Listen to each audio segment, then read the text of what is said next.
But I tell you this much though, it's kind of funny hearing you say you never want to rub people the wrong way. Because other than you being absolutely hysterical, arguably the funniest man on television for crying out loud, you are also known for being incredibly candid. And that clearly has rubbed people the wrong way, and especially some of these players from this generation. I mean, what do you say to that when people look at you and they look at your candor and they look at the fact that you're so honest and you're so forthcoming and straightforward, and they have an issue with that? How do you deal with that, knowing that you want to bring people together, you don't want to be divisive in any way, but you certainly are not going to be dishonest? That's not who you are. Yeah, I'm gonna do my job. I'm gonna do my job. I ain't worried about what these fools think of me. I've never. I can say this. I've never gotten on TV and said anything personal about a guy. If I'm asked a question, I'm going to be honest. Uh, man, this generation, man, they're so sensitive. Like Dr. J taught me something because at one point when I was becoming a star, a couple guys wrote things about me. Dr. J said something to me very interesting. He says, "Chuck, stop for a second." He said, "Before you just overreact and because normally when people say stuff, your normal reaction is to go back at them." He said, "Do me a Yeah. favor.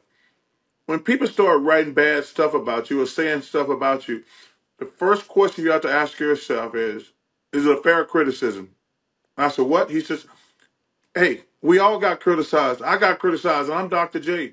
He says, "The first question you have to ask yourself is it a fair criticism?" And that taught me a lot. And I can go back and look at my entire career. I've never criticized a guy. That don't mean I'm always right, but it's never been personal. Never been personal. I've never taken a personal shot at a guy, but I'm gonna always do my job. And I feel very good. Listen, I didn't get to where I am right now with hot takes. I got here being very good at my job, not to pat myself on the Yep. back, but It's for true. some reason, and listen, you started your question with the most important thing to me, being honest. Hey man, I'm gonna be honest. I don't sit there and say, well let me worry about what he is gonna Same say. here. No, no, no, no.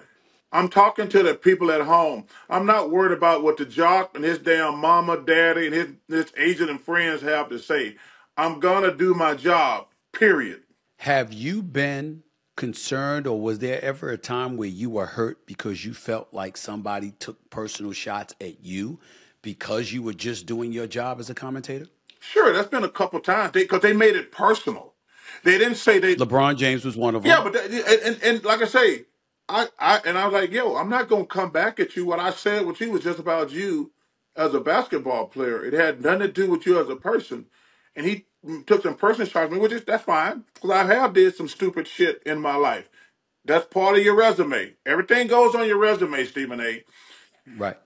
So yeah, but I just laughed about it. I'm like, yo, you can take personal shots. I mean, yeah, I did some stupid things in my life. That don't mean what I said about him wasn't true. And I've said this about LeBron. I think that LeBron is the greatest. Now, I think Michael Jordan a greater player, but I think LeBron's story is arguably the It's the greatest greatest story. story in sports because out of all the guys in high school who came to the NBA, he was actually the only one who was ready. As great as Kobe Bryant was, he struggled Wasn't early. ready. Kevin Garnett struggled. McGrady struggled. I think those three are the best high school players who went direct to the NBA. But let's look at it from LeBron was the only one who was ready from day one. And for him to be where he started at 18, we broadcast that first game that night, to Yep. where he is Against today, Sacramento. I think it's the greatest sports story in history. He's been a great player. And, he's been a model citizen. I think he's a wonderful person. I don't know him really, really well, but the times I've been around him, he's gave me great respect because I have great respect for him. And I do. I think it's probably the greatest sports story ever. For a guy to come in with that much scrutiny, to live in today's 24-hour where people are always out trying to get you, I think it's one of the greatest sports stories ever. But when he took a shot at me, I kind of just laughed. But because, like I say, dude, man, I'm gonna do my job. I've never like because the fans aren't stupid. Well, some of them are. Some of them are stupid because fans are stupid to a certain degree. Not most of them, but some of them. They're like, you better say great stuff about my favorite team and my favorite player. And if you deviate from that, they get mad.